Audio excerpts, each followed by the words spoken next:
Alright, there's four main verbs in Spanish that you'll see they'll use all the time. We have ser, we have estar, we have tener, we have ir, okay? Ser means to be. We know that one already. That's the soy eres, es, somos, son. The other one, estar, also means to be, and it's one that even though in English it means the same thing, it's a different verb, okay? Tener is to have, okay? And then ir is to go. So again, your top four verbs that are used in the language. Today we're going to talk about the verb tener, to have, okay? And since we have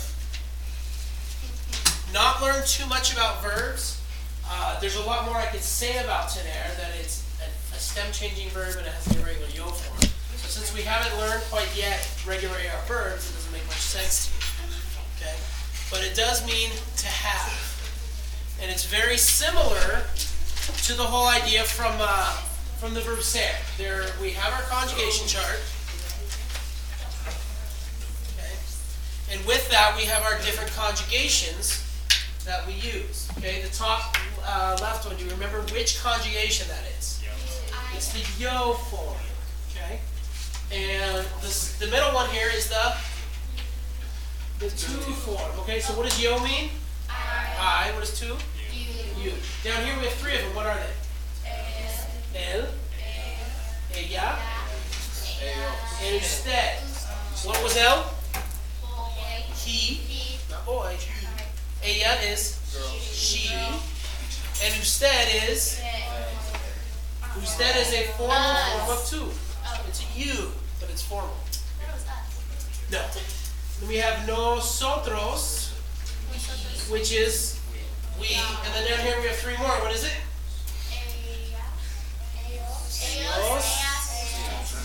Ellas and ustedes. So it's pretty much the plural form of these. They and you all. Now, with that, we have our different forms that we need to go over. Now, again, we're just going to learn them separately. There's a bit of a pattern, but not too much. In the yo form, does anybody know what it is? Yo soy. Tengo. Okay. Yo soy was the verb to be. That's different. Okay. So we have yo tengo. Now, what would that mean? Yo tengo would mean I have. Okay. The to form would be tú tienes. Okay. So if I were to say tú tienes, I am saying you have. But okay, so you're saying that if you're saying I have, it's different than saying you have in the form of saying I and like yo and you. Right. So if you were saying I have, you would use yo tengo. But it means the same thing as saying tienes, but you use it's you. Right. Okay. Exactly. So the have word is different because you're using either I or you. Exactly. Okay. Now here, el, usted is tiene, which means he or she has, or You have informal. you have, but formal. Okay. Then up here we have nosotros, tenemos, which would mean we have. And finally we have ellos, ellas, ustedes tienen, which means they or you all have. Ustedes means you all. Means you guys. Oh, you got it. So if I'm talking to you all, I would use ustedes. Okay. Okay.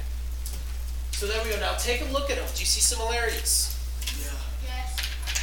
These three are pretty similar, except for the endings. This one ends in an S, that one ends in an E, that one ends in an N. Other than that, the spelling's pretty much the same. Then you have a tengo and tenemos, the T-E-N, T-E-N. So there are similarities. Again, if we knew regular AR verbs, this would be categorized as an irregular yo and a stem changing verb. So when we go over regular AR verbs, then we will actually, it'll make a little more sense.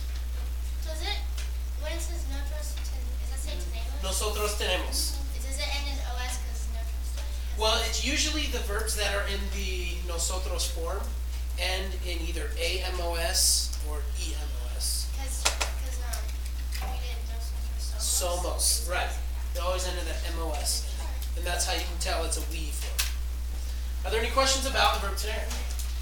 Okay, we're done.